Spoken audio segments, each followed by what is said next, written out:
শোল মাছের খুবই অসাধারণ একটি রেসিপি নিয়ে আজ হাজির হলাম। আপনারা ধৈর্য সহকারে পুরো ভিডিওটা দেখবেন, আশা করি আপনাদের ভালো লাগবে।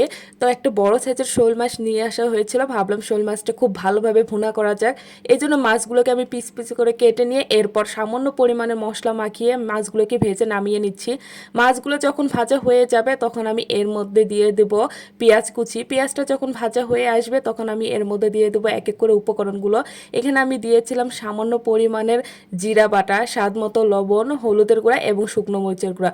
সবগুলো উপকরণ দিয়ে আমি মশলাগুলো এবং পেঁয়াজটাকে খুব ভালোভাবে কষিয়ে এর মধ্যে দিয়েছিলাম সামান্য পরিমাণের পানি। এরপর মশলাগুলো কষানো হয়ে গেলে আমি এর মধ্যে দিয়েছিলাম ভেজে রাখা শোল মাছ।